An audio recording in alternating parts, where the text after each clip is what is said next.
मम्मा, इस बारिश ने तो हमारा सारा घर तोड़ दिया। मम्मा, अब हम कहाँ रहेंगे?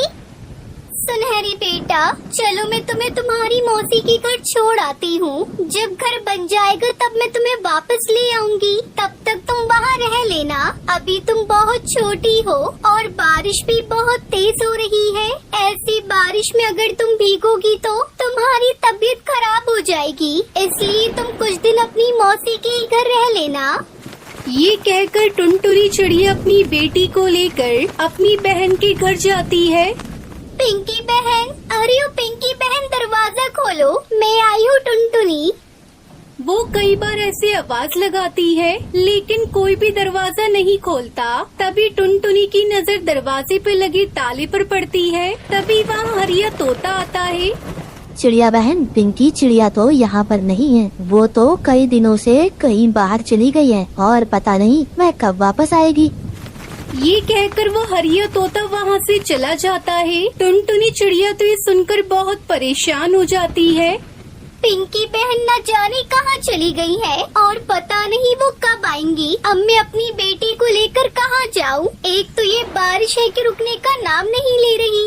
मम्मा मम्मा, मुझे बहुत ठंड लग रही है। मम्मा, आप कहीं चलो ना। मेरी बच्ची, तू चिंता मत कर, चल हम यहीं किसी से मदद मांगते हैं। ये कहकर टुनटुनी चिड़िया कालू कौवे के घर के बाहर आती है।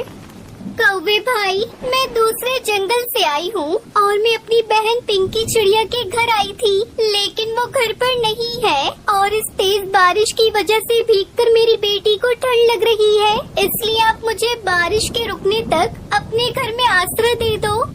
ये सुनकर कालू कौवा अपने घर के अंदर अपनी पत्नी सुंदरी कौवी के पास जाता है। पति जी, कौन आया है इतनी तेज बारिश में हमारे घर? सुंदरी, वो अपने पड़ोस में पिंकी चिड़िया है ना, उसकी कोई रिश्तेदार है। वो उसके घर आई थी, लेकिन पिंकी तो घर पर नहीं है, इसलिए वो बारिश रुकने तक हमारे घर पर रहने की बोल रही है। नहीं नहीं कालू जी, मैं नहीं दे सकती किसी को अपने घर में आसरा। उस चिड़िया से मना कर दो। लेकिन गौरी, उसके पास एक पोटली है, तुम एक बार जाकर उससे बात तो करो। क्या कहा कालू जी? उसके पास पोटली है? तुम रुको, मैं भी जाती हूँ। देखो चिड़िया, मैं अपने घर में किसी को फ्री में रहने नहीं देती। तुम अगर मेरे घर में रहोगी तो तुम्हें मुझे कुछ तो देना ही होगा। देखो कौवी, मेरी इस पोटली में अनाज है। आज इसमें से थोड़ा अनाज तुम ले लो, लेकिन मुझे अपने घर में आश्रय दे दो। ठीक है, तो फिर तुम दोनों घर के अंदर आ जाओ।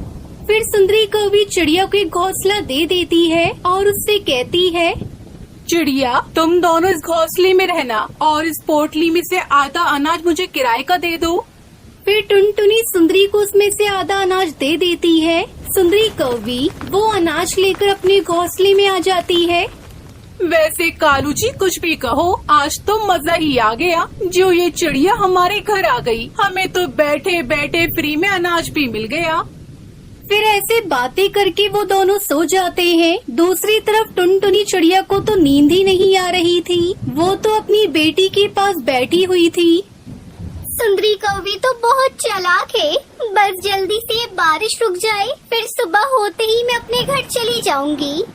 फिर ऐसे सोचते हुए टुनटुनी चिड़िया सो जाती है और सुबह उठकर वो दरवाजे पर आकर बैठती है। हे भगवान, ये बारिश तो रुकने का नाम ही नहीं ले रही है। अब मैं अपने घर कैसे जाऊंगी? तभी सुंदरी कौवी वहाँ आ जाती है। देखो चिड़िया, बारिश तो आज भी हो रही है। अगर आज भी तुम्हें मेरे घर के अंदर रहना है तो वो बाकी का अनाज भी मुझे दे दो। लेकिन सुंदरी बहन, मैं आपको आधा अनाज तो पहले ही दे चुकी हूँ। अगर मैं ये अनाज भी आपको दे दूंगी तो हम दोनों माँ बेटी क्या खाएंगे? देखो चिड़िया, मुझे नहीं पता। अगर आज भी तुम्हें मेरे घर के अंदर रहना है तो बाकी का अनाज भी मुझे देना पड़ेगा, वरना भी मेरे घर से चली जाओ। सुंदरी बहन, इतनी तेज बारिश में अपनी बेटी को लेकर मैं कहाँ जाऊंगी? अब तो आपने हमारा सारा अनाज भी ले लिया, अब हम क्या खाएंगे? अरे तू तो मेरे पीछे पड़ गई है। या तो तू मुझे अनाज दे दे या मेरे घर से निकल जा। फिर टुनटुनी चिड़िया वो बाकी का बचा कुछ अनाज भी सुंदरी कौवी को दे देती है और भगवान से बारिश रुकने की प्रार्थना करने लगती है। हे भगवान, कैसे भी करके इस बारिश को बंद कर दो।